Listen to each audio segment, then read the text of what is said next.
Chris, you want to start us off? Yep. Coach, what was the difference in the second half, especially defensively? Well, defensively, we did a better job in the muscle areas. Did a better job of protecting the paint. Did a better job of getting rebounds. 50-50 balls. We made some adjustments there. First half, we just got beat up on the muscle areas. Loose balls, offensive rebounds. They scored like 24 points in the paint.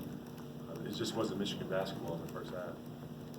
Did you let them know about it at halftime? Excuse me? Did you let them know about it at halftime? What was your message? Of course I let them know. Yeah. That's my job, to hold them accountable, make sure that they're doing their job. The message is clear, and they did it.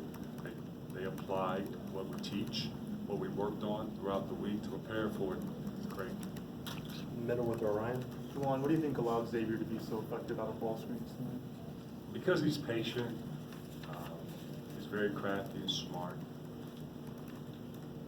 Our bigs can do a better job of screening, which I will help them get better in that area by screening angles to allow Xavier to be able to get downhill to make plays for himself or for others. He had the 6 turnovers in the opener. How have you seen him handle the learning curve in the offense so far? Well, it's a new offense for him, and not for all of them. So there are going to be some growing pains throughout the process. Hopefully, with the growing pains that there are, we get better while that process is happening. But I trust we will. Over here with Daniel. Juwan, what'd you make of Isaiah Livers tonight? Shot well above 50%. Oh, he made some big shots for us. He's a super confident player. For his height, he does a really good job of getting elevation on his jump shot. He's confident. He knows we have confidence in him. I just want to continue to keep feeding the confidence in not only just Isaiah, but all our players. Fortunate for Isaiah, he stepped up big. Noah. So Teskey's very, aggressive, trying to block and alter shots, and then maybe sometimes opens up some offensive rebounding opportunities for the other team. Is it sort of a situation where the rest of your guys need to sort of realize the ramifications of when he has to slide over to? Well, Teskey does a fantastic job of protecting the paint, which that's his job. Yes, we have to crack back and not allow those bigs to just run in freely to get offensive rebounds, because I'm asking John to go after shots and alter shots and not allow guys just to walk down the lane and score layups. Now, the players, we have to do a better job of covering up for him. Might blocking guys out on the rebounds and not allowing guys to fly in and get extra possessions. But collectively, we'll get better with it. Juwan, obviously Isaiah's being asked to do more this year than he has before. I'm curious, what's that adjustment been like for him? That's a great question you should ask him.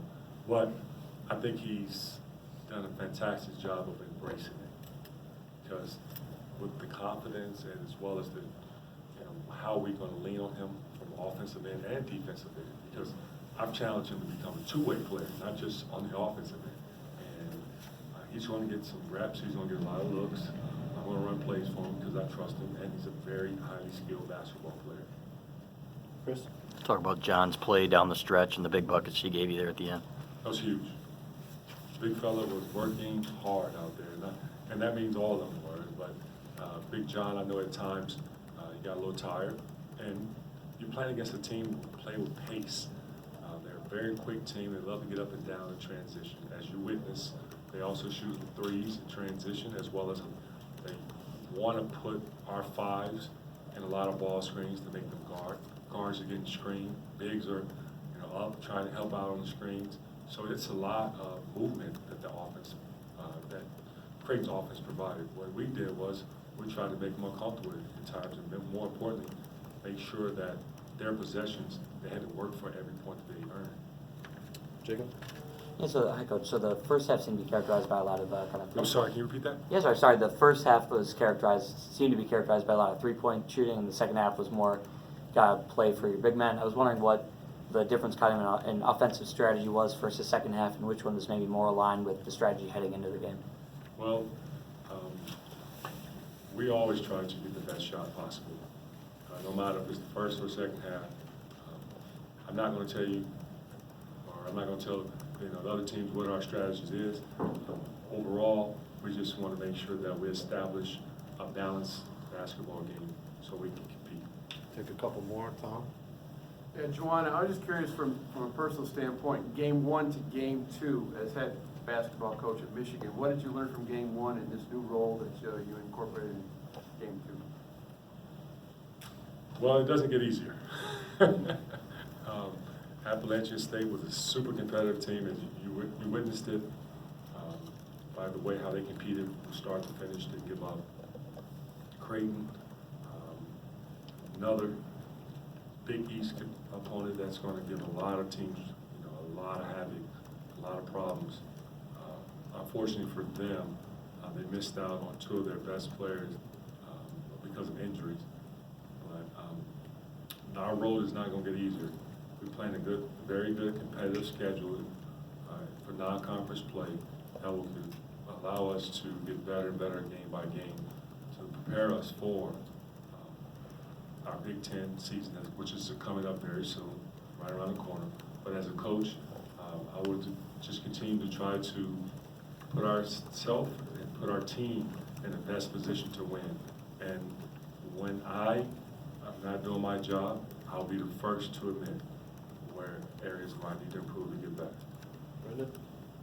What are the talking points, not only for the guards, but for everyone to kind of account for not having a drop-off anytime Xavier leaves the floor?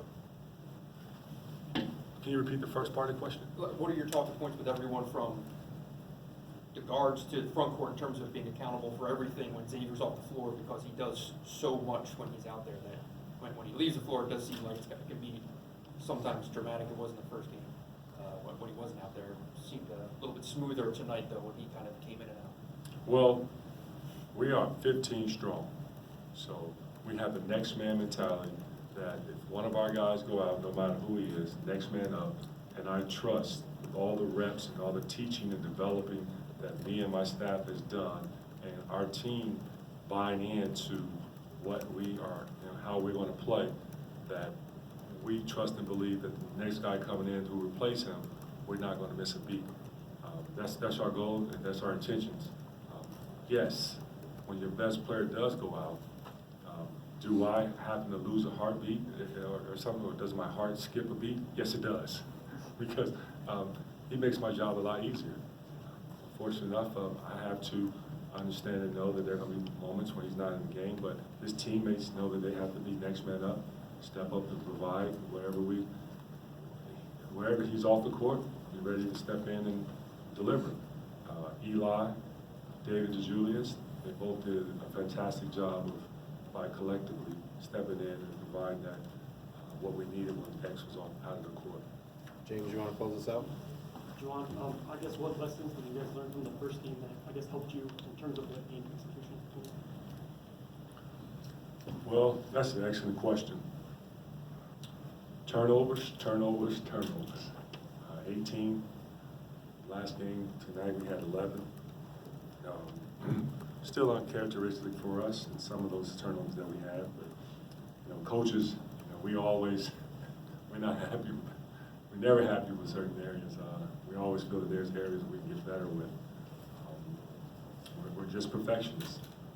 I think tonight we did a better job with our turnovers compared to last game. Thank you, Coach.